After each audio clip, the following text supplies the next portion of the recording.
Welcome to the Winston Awards, as Radio Free Pro Wrestling celebrates the best and the worst in pro wrestling in the last year. Ashlee, we're going to start off our worst of awards with Worst Male Performer 2023. Do you want me to go first, or do you want to go first? Go ahead, you can go first. Okay, so I'm going to channel my inner David because I'm going to Progress Professional Wrestling.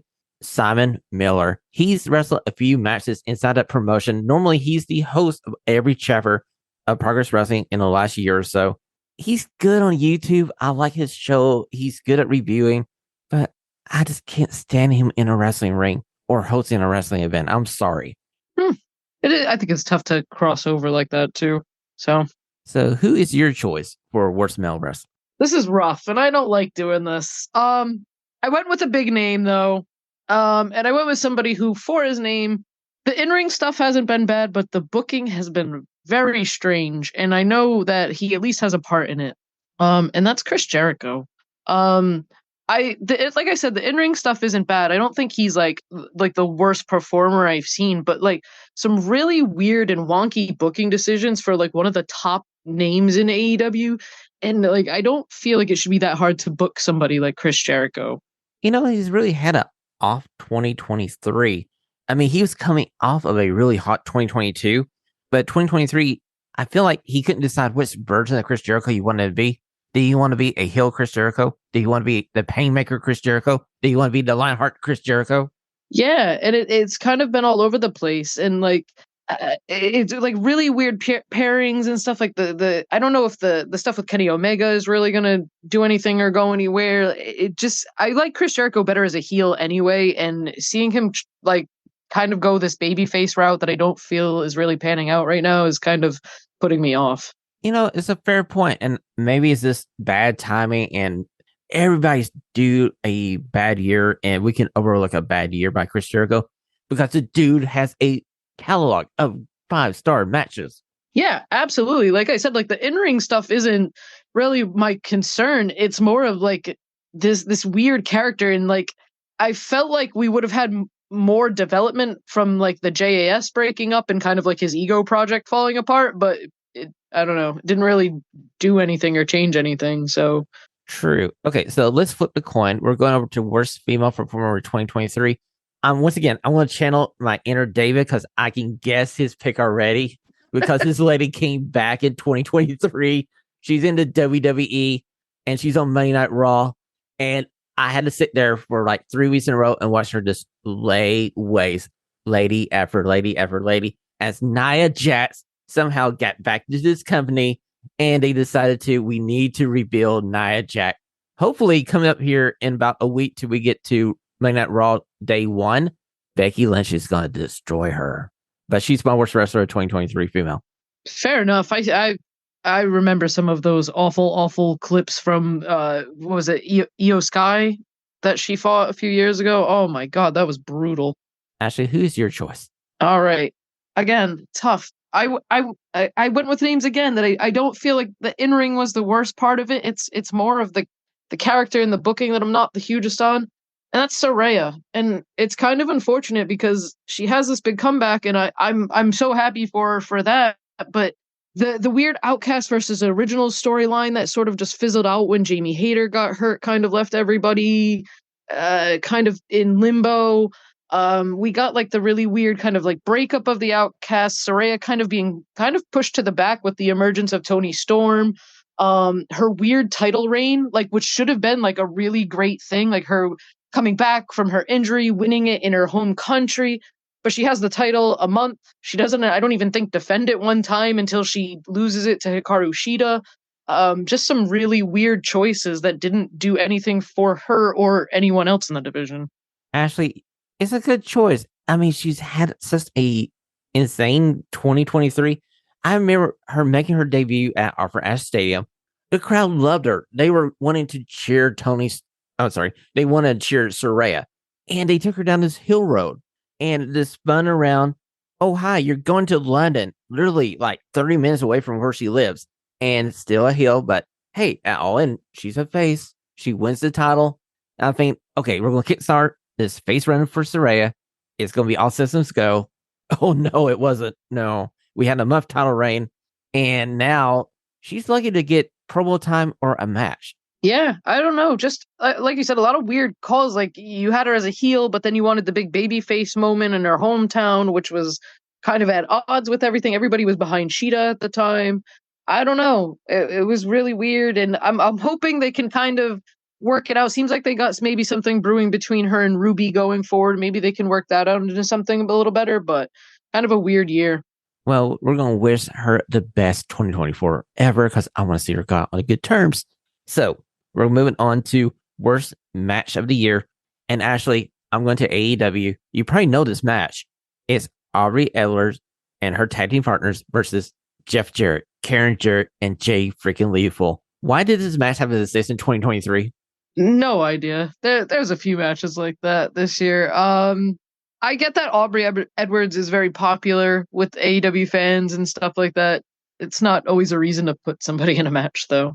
I'm like, let her be the referee. Or if you want her to have a match, let her have a singles match with a wrestler who's a veteran who can lead her through the match. They're putting her into a match, which is a mixed tag team match, where the only person she can interact with is yet another lady who isn't a full-time professional wrestler. Yeah, I mean, like I think like her interactions with Jericho are like perfect. You know, like she's the referee, but she doesn't take Jericho's crap from him or anything like that. They might get into it. I like those kinds of interactions. I think the match was a bit far though. True. So, what is your choice for worst match of the year? So I went with this match because I hated it from the very moment it was announced. Another AEW match that happened this past year: Jeff Hardy versus Jeff Jarrett in that Texas chainsaw title match, whatever it was. It was just why I didn't need that on my television this year. And not only was like the match itself terrible, but like production for it was like awful too. You started the match in a dark hallway in the back and then went to picture in picture immediately. So it was just a little black box on your screen for like 5 minutes until they came back. It's very tough to watch Jeff Hardy have a match at all in 2023 and 2024. His body looks like it's in pain all the time. It doesn't make for an enjoyable experience watching the match. And just weird choices all around. I hated it. I agree with you. It's like the time that WWE had the zombie movie tie-in for that lumberjack match, and AEW looked at it like, hold my beer, I can make it worse. Yeah, I mean, you had like the weird leather face guy come running down like midway through the match. Just not necessary at all. I mean, the only good thing that came out of that was the charity money. True, that was the only good part of that.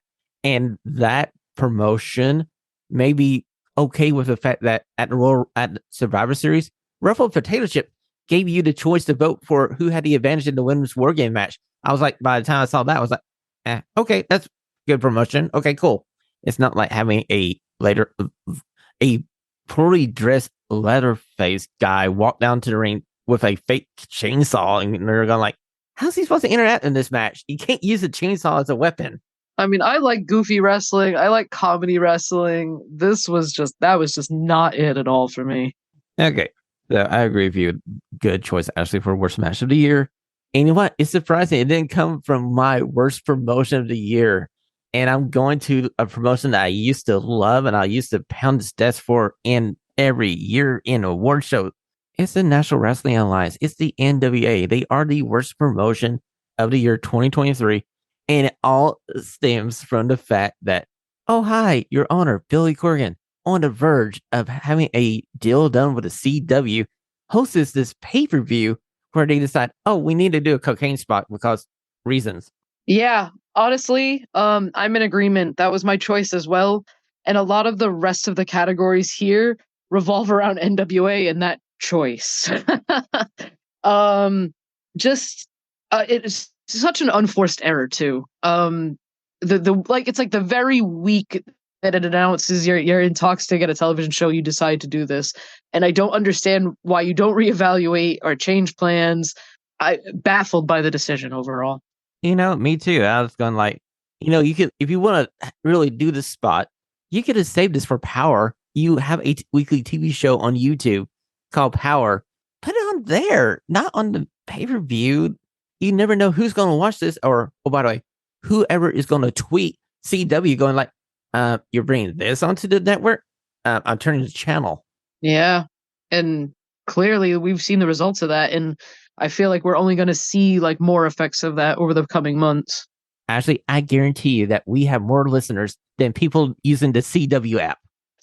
That's like a big concern too. Like you went from this guaranteed, like even if it's not the most heavily trafficked channel, like television is still a big deal to kind of be relegated to an app where you gotta bank on people downloading it, bank on them looking for you and looking you up. You're trudging into some kind of murky territory.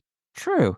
I mean, look, the WWE looked at CW and saw they wanted wrestling. Like, hi, we have the show on like Tuesday nights called NXT. We're looking for a home. You got money? You got money? Okay, you got a show. And they had money, and now they have a show. Starting in October 2024. And it's going to be the biggest audience NXT has ever been shown to. Wrap your head around that one. Okay, so we're moving on to one of my favorite categories of the year. It's who the hell gave him a mic? Ashlee, who's your choice? This was tough. So I went for both male and female. I went with both AEW people because I wanted to go with people I was more familiar with. I don't want to like kind of go after anybody I'm not as familiar with or well versed with. But my male performer is somebody we haven't seen over the past few months. He's been out, but at the beginning of the year, he's still struggling with promos in kind of a way that's concerning, and that's Sammy Guevara. He's about 4 or 5 years in on being on TV, and I still feel like he hasn't found a niche at all for promos. You know, I feel like he's a classic case where he needs a manager, and I feel like his wife would be a heck of a manager for him and Ty Mello.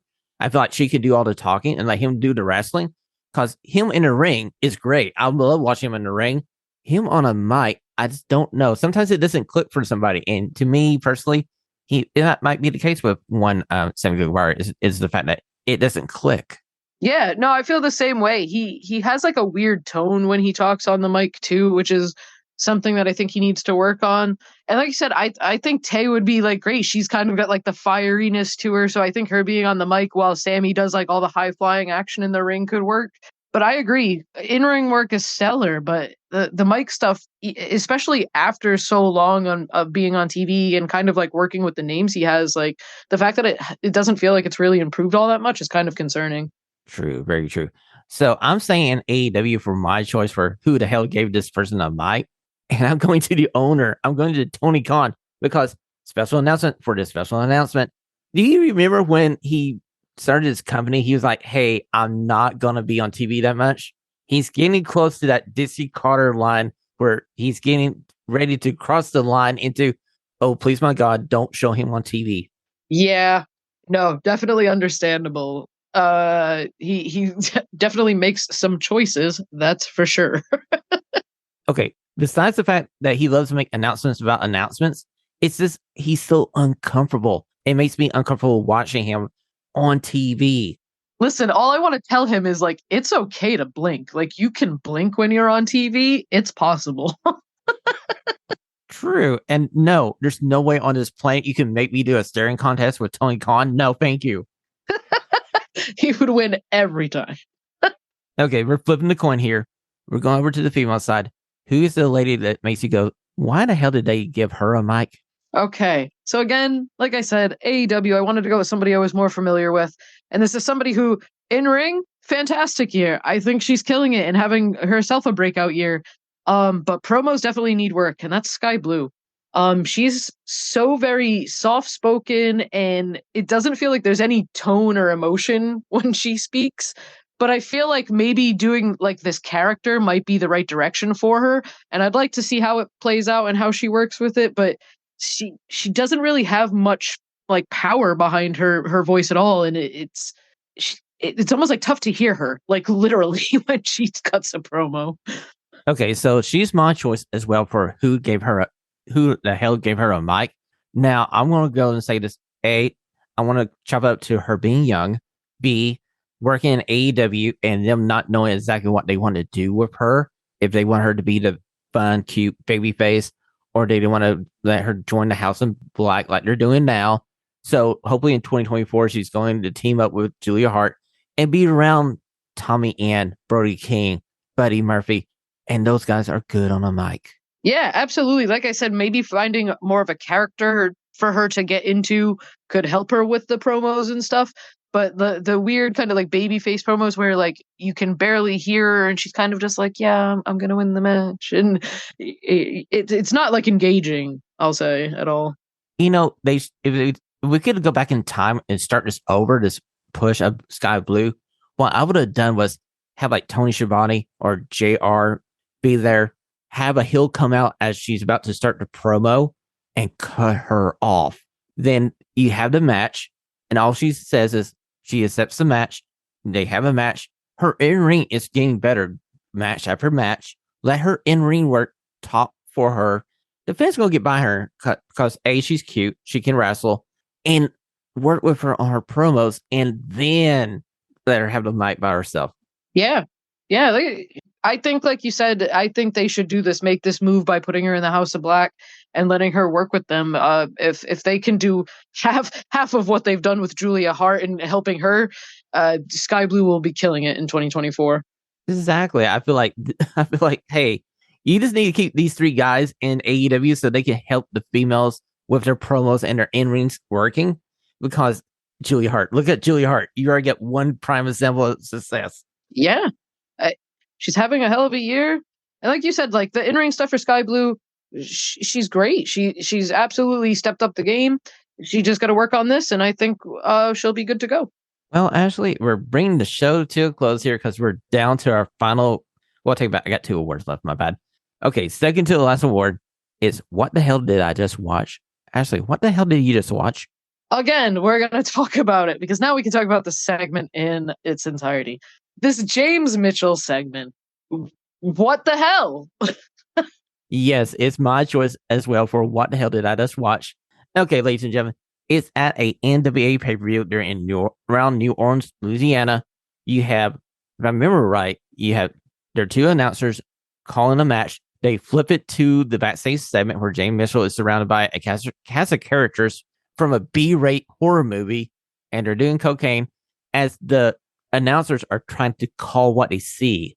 And I'm going, what the freak am I watching? It's not even just like the like call to like let it happen. It's everything that this one spot has now cost this company. It's unreal. Yes, they are the laughing stock of a professional wrestling just for the simple fact of this one 2.5-minute segment. Baffling decision all around. I really hope they can recover because they have a lot of really great talent in NWA. I know they don't have the exposure that a lot of the other promotions do, but they've got to do something to kind of recoup their image after this. Yes, they do. I'm hoping the best for NWA in 2024. But you know what? It leads us into the final word of the evening, ladies and gentlemen. It is the worst promotion of the year. Ashlee, I'm going to go ahead and say it. I feel like we're both going to say it's the National Wrestling Alliance. Am I correct in this assumption? Yeah. I mean, that Sam Hain pay-per-view is going to go down in infamy. It's going to be their December to Dismember for the relaunch of ECW by WWE. I would say I would rather watch December to Dismember by the WWE than that NWA pay-per-view. And like I said, it's honestly, it's sad because like they have such great talent in NWA and they don't have the exposure that anybody else does. And this was such an opportunity for some of these people who have never had this opportunity to kind of show a way larger audience what they were capable of. And because of like one dumb spot that it wasn't even a wrestling like related thing. It was just some like goofy spot that they were trying to do in the back. And now it cost them that. It's unreal. It's just crazy to think about. You're the owner of this company. You're about to sign this deal with a TV network. You would think in the back of your mind going like, guys, why are we doing this? Let's cut this. Let's just do something else. Yeah. And like I said, hopefully they can recover, but I'm a little concerned that this may cost them at least some talents who might be upset and might not agree. And, they've been relegated now to the CW app as opposed to being on television weekly. it's going to be rough, but it's not impossible to overcome, but they really have to find something to turn it around. True. Well, ladies and gentlemen, that has been your 2023 Winston Awards here on Radio Free Professional Wrestling. Ashlee, before we go, where can we find you on the Super Information Super Highway, where we can find all your wrestling takes as we head into 2024 and Wrestle Kingdom 18? I am on Twitter, and it's on @groovy_ash_. And you can always follow the show on Twitter at Radio Free PW. We're also on Instagram and TikTok underneath the same handle, Radio Free PW. If you want to go back to listen to any show in 2023 that we've done, go over to www.radiofreepw.com. We want to wish you a very Merry Christmas and a very happy start to your 2024. Me and Ashlee will be right back here with you on New Year's Day with a very special episode. And until then, Ashlee, Merry Christmas and guns up. Merry Christmas, Happy Holidays. Just have a chill time if you don't celebrate anything at all. And guns up. Christina here. On behalf of the guys, thanks for listening. Like the show? Do us a favor and share it with a friend. Have a stunning question? Email it to the show at radiofreeprowrestling@gmail.com. Until next time, this has been Radio Free Pro Wrestling. Stay stunningly.